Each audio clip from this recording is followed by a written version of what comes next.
তো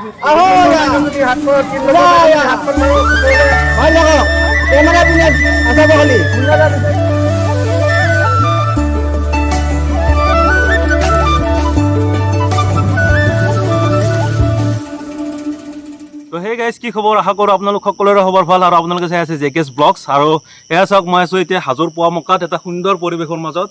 আৰু একদম ওপৰলৈকে গৈ আছোঁ মানে তাত আবাহন থিয়েটাৰৰ এটা সুন্দৰ গানৰ শ্বুটিং চলি আছে ভাবিছোঁ গানটোত মই ভুমুকি মাৰিম আৰু অলপ নাৰ্ভাছ হৈ আছোঁ প্ৰথমবাৰৰ কাৰণে গৈ আছোঁ আৰু তাত আপোনালোকে থাম্বনেইলটো চাই মানে গমেই পাইছে মই কাৰ কথা কৈছোঁ কোন কোন আছে তাত গতিকে ভিডিঅ'টো শেষলৈকে চাই থাকিব অলপো স্কিপ নকৰাকৈ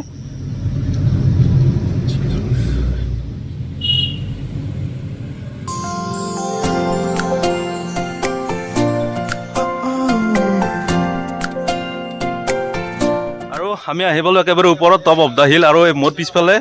এইফালে আছে পোৱামক্কা আৰু বাকীবোৰ বা ক'ত আছে ফোন কৰি সুধিব লাগিব তাহাঁতক সুধি আছোঁ কোনফালে আছে মানে ওপৰত আহিবলৈ একেবাৰে আৰু এইফালে আছে মোৰ দাদা এজন মুকুট দা শ্বুটিং চলিয়ে আছে আৰু সৌজনী হৈছে প্ৰস্তুতি বা আৰু এইফালে আছে অসীম দা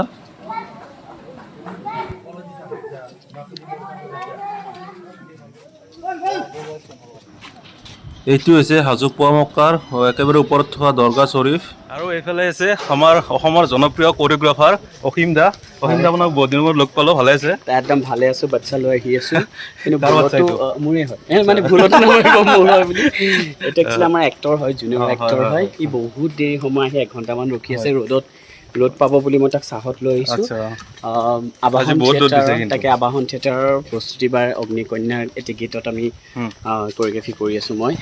যোৱা বছৰো বহুত বেছি ভাল পাইছিল মানুহে তেখেতৰ প্ৰতিটো গানে মই কৰোঁ গতিকে এইবাৰো এটা অকণমান অগতানুগতিক ভিডিঅ' এটা কৰিবলৈ ট্ৰাই কৰিছোঁ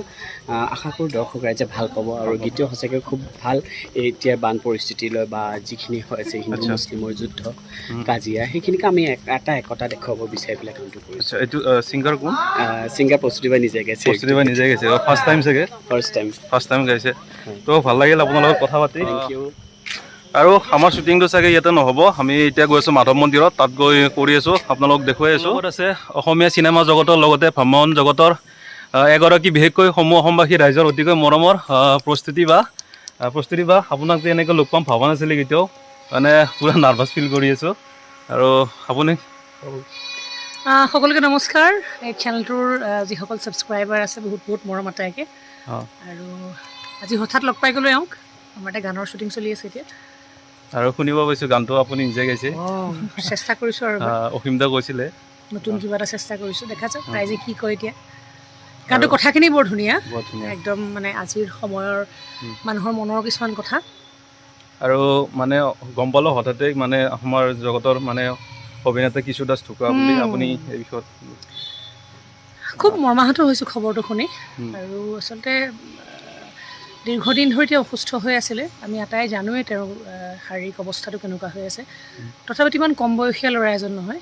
হেৰাই যোৱাটো কোনো নিবিচাৰে মানুহৰ জীৱন কেতিয়া কি হৈছে একো ধৰিব নোৱাৰি তথাপিতো এটা আশা আছিল যেন তেওঁ থাকক নিয়তিৰ কথা আৰু এইটো দিয়া নিয়তিৰ ওপৰত আমি ক'ব পাৰোঁ আটাইকে খালি এটাই ক'ব বিচাৰিছোঁ যে আমি এই লাইনত থকা মানুহখিনি নিজৰ স্বাস্থ্যটোৰ প্ৰতি বৰ সচেতন হৈ থকাটো বৰ দৰকাৰ সচৰাচৰ কেতিয়াবা আমি কামৰ হেঁচাত নিজৰ স্বাস্থ্যৰ যত্ন নলওঁ পাহৰি যাওঁ আমাৰ স্বাস্থ্যটো কোন দিশে গৈ আছে গতিকে সেইফালে অকণমান চকু দিলে ভাল আৰু কিশোৰ এতিয়া য'তে আছে তেওঁৰ আত্মাই শান্তি লাভ কৰক তাৰে কামনা কৰিছোঁ আৰু প্ৰস্তুতি বাৰ লগতে ময়ো কিশোৰ দাক শ্ৰদ্ধাঞ্জলি জনাইছোঁ ইয়াৰ পৰাই তো বা লগ পাই ভাল লাগিল আৰু পিছত কেতিয়াবা লগ পাম ঠিক আছে থেংক ইউ আমি পোৱামক্কাৰ পৰা ওলাই আহিলোঁ আৰু এতিয়া আমি গৈ আছোঁ শ্ৰী শ্ৰী হয়গ্ৰীৱ মাধৱ মন্দিৰত ওলাব পৰা নাই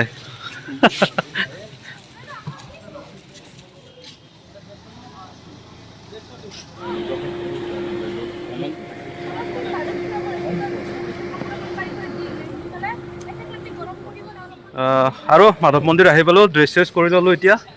এইবিলাক ছেটিংছবিলাক এনেকৈ লৈ যাই আছে ওপৰত তামাম ৰ'দ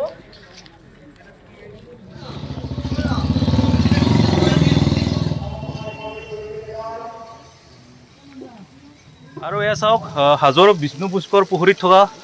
এইটো বহু বছৰ পুৰণি কাছ এইটো বহুত বয়স হৈছে চাগে কাছৰ পিঠিত চাগে শিললৈ বান্ধি গৈছে।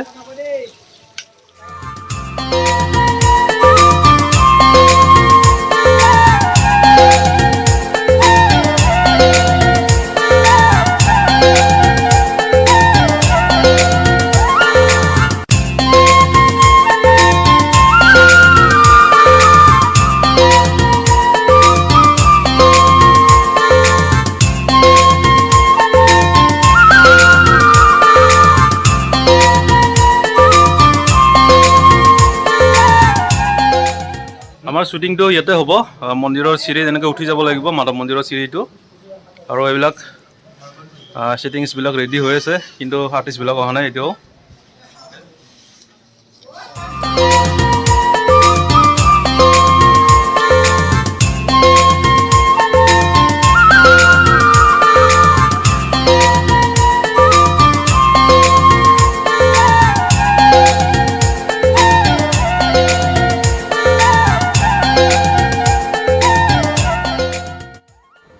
তো এয়া চাওক, শ্বুটিং ষ্টাৰ্ট হৈ গ'ল আৰু এইফালে প্ৰস্তুতি বাও আহি পালে।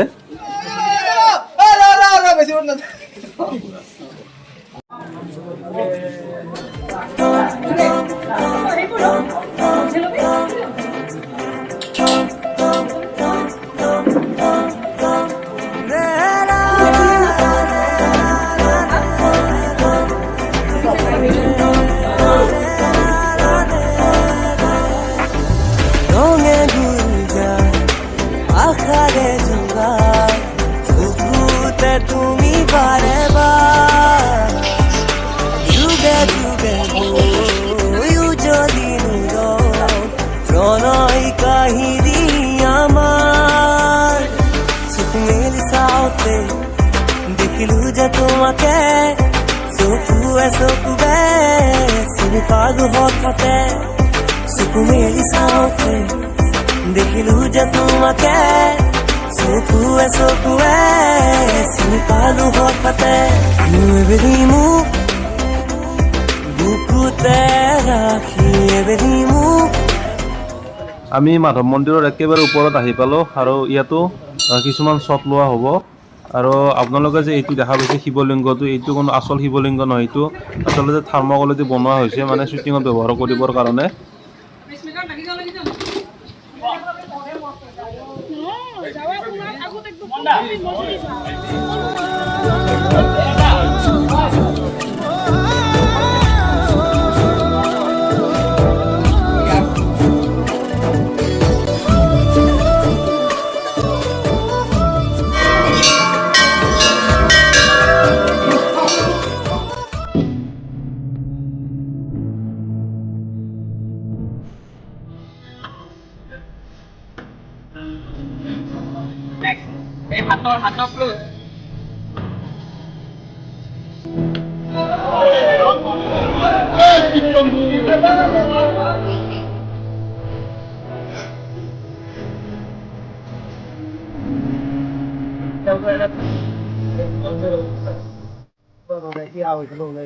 তো একেবাৰে ৰাতিও হৈ গ'ল আৰু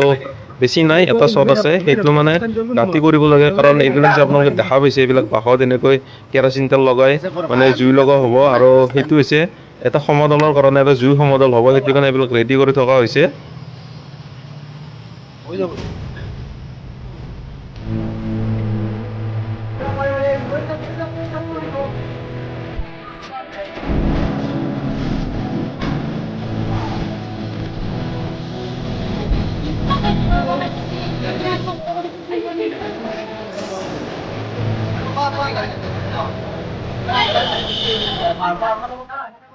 তো ফাইনেলি শ্বুটিং শেষ কৰি ঘৰলৈ আহিলোঁ আৰু ভালো লাগিছে। প্ৰস্তুতি এবাৰ গানত এবাৰ হ'লেও ওলাব পায়, আৰু স্পেচিয়েলি থেংক ইউ অসীম দা, মুকুট দা। আৰু যদি মোৰ এই ভিডিঅ'টো ভাল লাগিছে তেনেহ'লে লাইক কৰিব, শ্বেয়াৰ কৰিব, কমেণ্ট কৰিব আৰু লগতে চেনেলটো ছাবস্ক্ৰাইব কৰি দিব। ধন্যবাদ।